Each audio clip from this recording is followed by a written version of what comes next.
Nandito tayo sa Welcome Rotonda, Quezon City guys. Kung saan dito po binabalak natin na mag-candle lighting kasama po yung mga supporters ni Tatay Diggs. Pero ang nangyari, eto na, papalapit na ang mga tauhan ni Torre. Boom.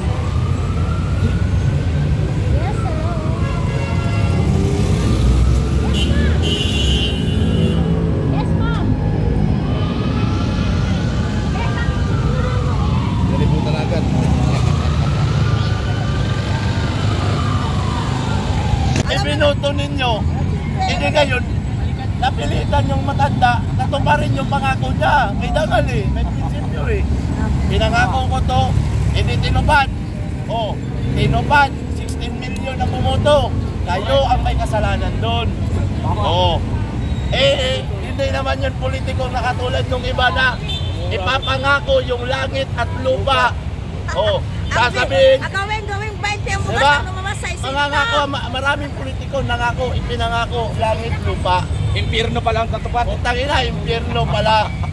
Walang bayag, walang paninindigan. O, anong tawag doon?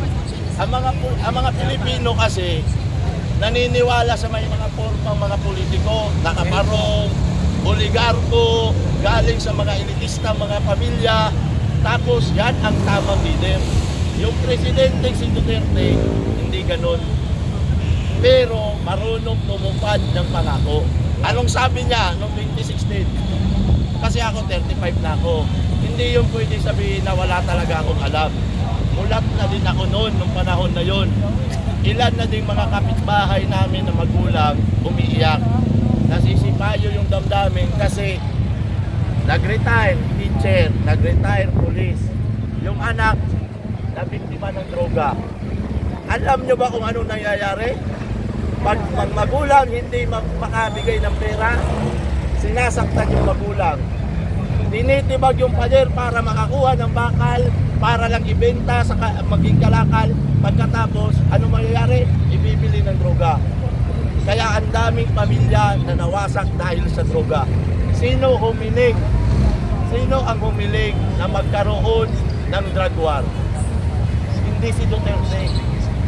Ang 16 million na bumuto sa kanya. Kaya nga binuto natin siya, di ba? Kasi nga yun ang panukala niya. Lalabanan yung droga.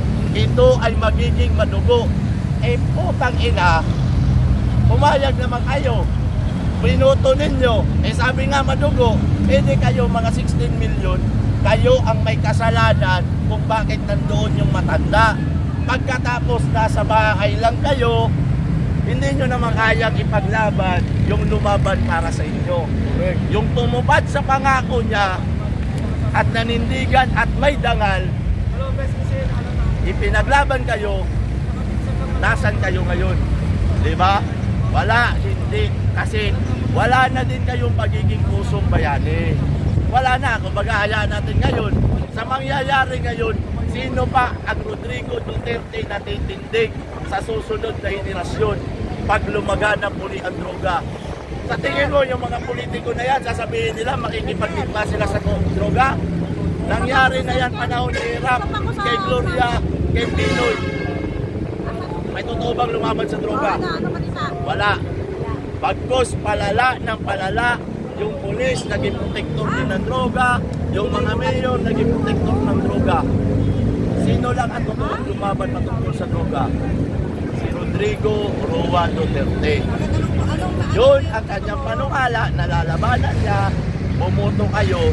Kaya kayo ngayon, 16 million, natitindig at lalaban, at lalabas sa inyong tahanan, ang pangalan nyo, Rodrigo Roa Duterte. Ngayon, yung mga naduwag, sana, kung sa bagay, yung ilan, hindi na 16 million yun, marami nang namatay ng pandemic. Yung naduwag, baka yun na nga yun, sila na sumama doon sa pandemic. Kaya ngayon, ang pangalan ko, Rodrigo Roa Duterte. Galing Ako yung pinakabata. Yun! 70 years old. Sexy at batang-bata. Sexy, bata. Yun, oh. Never been kissed. Never been touched. But totally dumb. Ako eh. Nakaranas ka ba ng ano, naranasan niyo po yung It's a People Power ng 1986? Ay, nako, danas na danas. Naranasan ko ring mabudol. Naranasan mo It's a People Power 1986, posible kayang maulit ngayon, ma'am? Posible, malaki ang posible.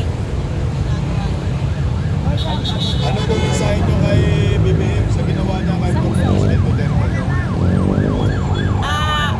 Matanda na siya, kahit walang mensahe, gamitin niya na lang ang talino at utak niya kung anong dapat gawin. Nakikita nyo ba ngayon yung mga sintomas nung nakaraang pamumuno ng matandang Marcos sa pamumuno ngayon ni BBM? Mas masahol ngayon. Bakit po? Sobra ang gulo, lantaran ng droga, lantaran ng nakawan, hinapan ng mga bata, lantaran. Speaking of ano, Paggutom. Noon naman kahit pa paano, medyo ang presyo hindi naman ganito kataas. Tama. At saka noon, lalo na nung panahon ni Tatay Digong, pwede kang mag-stroll kahit mula gabi hanggang hating gabi. Pero ngayon, alas 7 pa lang, manahimik ka na sa loob ng bahay. Kahit sa loob ng bahay, hindi ka ligtas. Yun po. aware din po ba kayo sa mga nakapost sa mga Facebook ngayon na mga bata lango sa ipinagbabawal na droga? Aware na aware po. Nag-aalala po ba kayo sa inyong mga anak o mga apo? Huh? Nag-aalala po ba kayo sa inyong mga Sobrang anak at mga apo? nag-aalala. Lalo na yung mga apo kong 17 years old na dalagita. Kasi alam mo naman ang kabataan ngayon, gusto nang pupunta sa labas, magmumol. Kaya kami ay hindi mapalagay, lalo pag wala dyan ang mga apo namin. So, maraming salamat, ma'am. Ayan, ma'am. Salamat.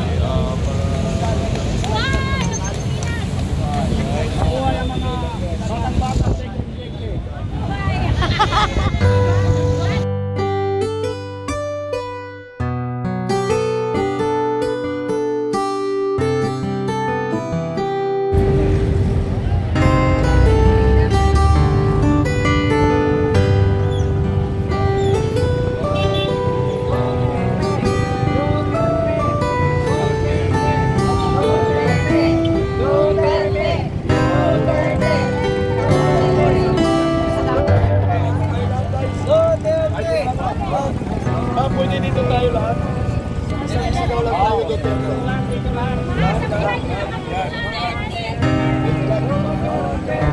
Kailangan, sabay